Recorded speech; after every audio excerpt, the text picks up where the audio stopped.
In this daily drop, I'm going to talk about Sigma's 18-50 DC-DN lens. So let's go. All right, kids, brand new week and another episode of the Daily Drop. And today I'm talking about this particular lens that I've been using for well over a year. And why am I talking about this 18-50 DC-DN lens from Sigma? Well, the reason I'm talking about it is because we're still in the holiday season. And while I try to do as much content that's as evergreen as possible, sometimes there are some sales and things that are happening that I think warrant an episode.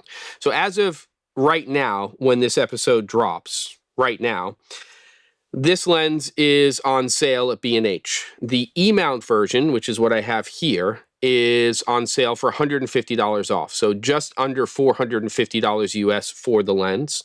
They also make it in an L mount, in an X mount, and RF mount. And I believe all of those are $100 off, so still bringing the lens to under $500 US. What is this thing? Well, oddly enough, I have it on an A7C II, which is a full-frame camera, but this camera does have an APS-C or Super 35 mode, so I can use this lens without any vignetting and stuff like that. But it's an 18-50 millimeter f2.8 lens that's extremely compact, as you can see. Even with the barrel extended all of the way, it's very, very small. And just, in my opinion, a great type of lens to marry or match up with something like an FX30, which is the camera that's right there, which is usually, this lens is usually sitting on there. Relatively fast aperture, f2.8. Most of the time when we're shooting interviews or doing content, we're not usually more wide open than an f2.8, at least for my productions.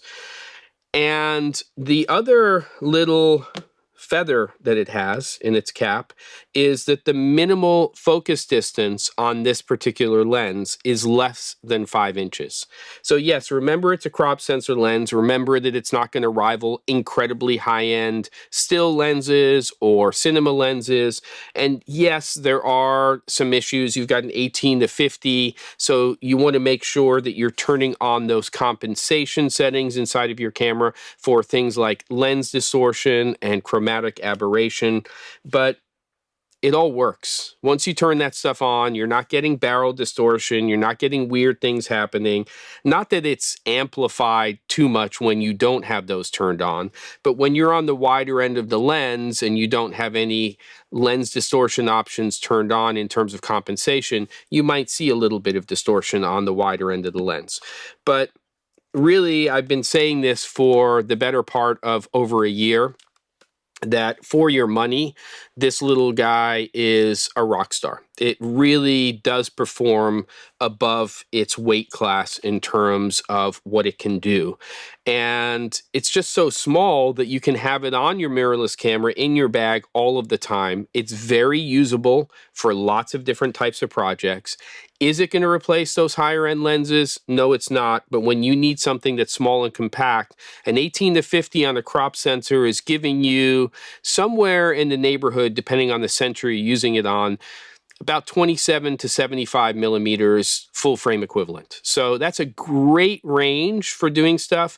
It's nice that it's 18 because if you need to just get a little bit wider in spaces and you're on a crop sensor camera, which is what it's designed for, or like this camera using the crop sensor mode, it's nice to have a little bit of reach and not be struggling with something that's a 24 millimeter on a crop sensor or something like that. So this has my endorsement. I think this is a great little lens, and for under $500 US, under $450 US for the E-mount version, at least right now, I think it's worth considering having this in your bag.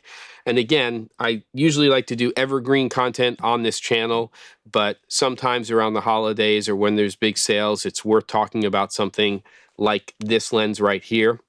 Don't forget to, and I'll see you on the next episode of The Daily Drop.